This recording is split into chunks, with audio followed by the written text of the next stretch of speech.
pirmoji dalyje atrodė, kad dar galėsim žaisti apylygiai. Minus 15 atrodė dar apčiuopiama, bet kai trečiam kėliny pradėjo gintis priešinė komanda, jie tiesiog padarė spurtą, labai gražiai žaidė, dėjimai. Mūsų gynyba tikrai nebuvo auksiniai, lengvi metimai jų aukšto lygio žaidėjai ir tai lėmė rezultatą. Kaip kada tas lūžis įvyko ir kada jau paleido savo žaidėjus galutinai? Manau, antro kėlinio gale paleidom ir jie trečiam kėliny galutinai parodė savo persvarą. Kas buvo sunkiausia žaidžiant Aš manau, jie atletiškesni, žymiai atletiškesni, greiti, aukšto lygio žaidėjai ir labai sunku prieš tokių žaisti. Aš manau, kad ŽSM jaunystė turėtų būti top 4. Daugiau nežinau, ką pasakyti, mano rezultatas viską atspindės. Ką žinau, kaip po švenčių, ganėtinai sunkios. Pirmoji pusėje gan žaidėm neblogai, viską pataikėm. Kažkaip antroji pusėje, nežinau, išėjom po tos pertraukos, pametėm žaidimą, klaidos ir visą kitą, o tiesiog po to norėjom kuo greičiau baigti rungtynės ir net nebuvo jokio žaidimo. Tiesiog, kad žaidėm. Žaidimus kokiam pavykas komandas, sakyk, kuo geresnė buvo šiandien? Taip čia pasakyti, visi kuo geresniai sportuoja, tikrai jau ne vieni metai visi kartu. Esu susidūręs tą komandą, tikrai ir gerų žaidėjų, pasistiprinę Čibūdą. Tiesiog gera komanda. Kaip komanda atsiliepė Mindaugo Krepšinio netektis ir nežaidimas šiose rungtynėse? Labai sunkiai, nes tas pirma pozicija iš tikrųjų nebuvo kam įžaidinėti to kamulio. O be to gerai rinkdavo taškus ir viso to pritrūko mums. Labai smagios, išpuolėm greitai, varžovas nėra labai gana stiprus, pabėgo greit užbėgti greit puolimą, pataikėm gerai, apsigynėm ir manau tas lėmė. Ko treneris akcentavo prieš rungtynes? Negalvoti, ir priešininkas yra silpnas, žaisti kaip galim, kuo geriau ir viskas. Kaip pavyko, kaip manai? Manau, vykdėm tą trenerio pažadą. Sakyk, pirmoji rungtynių pusėje, bet ypatingai pirmąjį kėlinį atletas dar tikrai laikėsi neblogai. Sakyk, kaip manai, kada pavyko palaužti varžovus ir dėl ko? Tai manau, varžovai pavargo po 2 kėlinių, po ilgosios pertraukos mes susikaupėm, jie jau buvo truputį gal ir pavargę. Tai tas ir lėmė, manau. Užbėgom greičiau, pradėjom geriau gintis, perėmėm daug kamuolių. Žaidimus sportininkus jaunystės komanda dar nenorėjo nei rungtynių. Sakyk, kaip manai, kaip ilgai dar pavyks išlaikyti tą kelią? Bandysim kuo daugiau laimėti, nepralaimėti.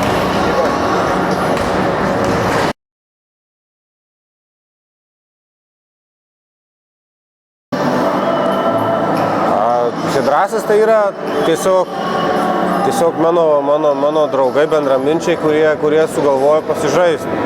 Aš jiem pasiūliau dalyvauti miesto lygoje ir tiesiog ir jie dalyvauja. Ir ateina vyrukai po darbo savo malonumui pasižaisti. Ir smagu, kad jie šiandien pasimėgavo krepšiniu ir tik tiek, kad nelabai smagu, kad prieš mano vaikus. O dėl Kadžio, tai dėl to, kad treniruoju šios, kad su jais dirbu ir vis tiek, tai yra vaikai, tai elementaru. Sakykit, Kadis šiandien laimėjo dar vieną kartą ir kol kas be pergalių. Ar sakykit, šis pralaimėjimas, ar galima kažko išskirti ją? Kiekvieną kartą, kai eini žaisti su vaikais, galvoji, kad nebūtinai apie pergalę galvoji, bet bent galvoji, kad bus naudingi tie dalykai, ką treniruojasi. Kad žaisim, kad su ugnele, kad kovosim, kad apsiginsim, kad įmesim, kad tiesiog yra gėda prieš tėvus, kai gal jie ir mąsto, kad ne vaikai kažką tai blogai padaro, o jie mąsto, kad ten treneris nesupranta iš vis, ką daro ir visas rungtynės pralaimi. Tai nežinau, čia visko trūksta, viskas yra ne taip ir nežinau, net nežinau, ką sakyti. Sakykite, kokių pagrindinių dalykų išpildė jūsų vaikinai šį vakarą? Visko. Na, vis tai kažkokie pagrindiniai dalykai, kurie lėmė gal? Nieko, neklauso, jie daro savaip, jie neišpildo, jie ten tuoj susireikšmina, kas kur ką blogai padarė ten, bet patys į save nežiūri. Nebuvo užtvarų, nebuvo judėjimo, nebuvo kamuolių perdavimo, nebuvo įmetimų, nebuvo varymosi, nebuvo mąstymo, nebuvo ugnelės, nebuvo, nieko. Sakykit, vis tik kokių gerų dalykų išvengė šiose rungtynėse? Visų visus žaidėjus išleidau. Visi išėjo, kad ir tie ten, kur 2002 gimimo metų, tai visai jaunučiai, ten mažiukai, tie išėjo, pažaidė, pajauti, ką tai reiškia. Pažais ne prieš savo draugus komandos treniruotės, o pažais prieš kitus ir tai va vienintelė nauda. Sakykit, Kadžiui ateityje, ko galima pasimokyti iš rungtynių, ko nedaryti ateityje, galbūt nusiteikimo pritrūko šiandien kaip matot?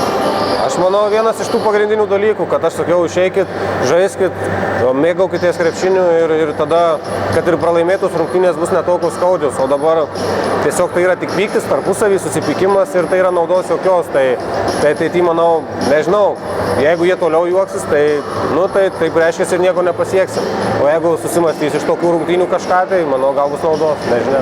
Sakykit, ar galima tikėtis Kadžio pakilimų 2016 metais miesto pirmenybėse? Mes ne apie tai mąstom, ne apie pakilimą ar ten kažką, tai mes tiesiog mąstom apie vaikų tobulinimą ir auklėjimą. O jeigu jie ateis kitą kartą su ugnele ir norės žaisti, kas ten žino, gal rezultatas bus netoks gėdingas. Nuotaikos geros, nauji metai. Pagaliau laimėjom pirmą pergalį, tikiuosi jau laukiam antro rato, kokia bus silpnesnis progrupis ir tikimės į medalius. O kalbant apie šios dienos rungtynes, kaip tos rungtynės?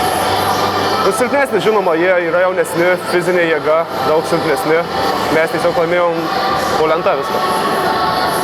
O Kadžio komanda tikėtis galbūt stipresnį pasipriešinimą negu sutikote šiandien? Jo, jie pradžioj žaidė palyginus normaliai, paskui gal kažkaip palūžo. Tikėjau stipriau biškį. Sakyk, kokie pagrindiniai jūsų komandos pranašumai buvo šiandien prieš Kadį? Ūgis ir fizinė jėga. Tikrai. Sakyk, ar Hidrausų komanda naujuosius metus sėkmingai pradėjus ir toliau tikisi pergalę? Taip, žinoma, visą laiką. Kai visą laiką nėra lengva žaisti. Gal šiek tiek lengvesnis varžybos, nei visos kitos, galėjom biškį atsipaladę pažaisti. Rezultatą užsidėjom nemažą persvarą, galėjom atsipalaiduoti biškį. Kadžio komanda, sakykit, kaip ruošitės prieš šias rungtynes? Nelabai ruošimės, nesusirenka žmonės į treniruotės paprasčiausiai, tiesiog ir pagrindiniai keli žaidėjai, mes tiesiog tarpusavį žaidžiam, taip ir žaidžiam. Pirmoji sezono naujų metų tiksliau pergalė, sakyk, kaip nuteiks komanda, kaip manai, ateities kovos? Stengsimės dar iškovoti ne vieną pergalę, bet kai bus, tai bus.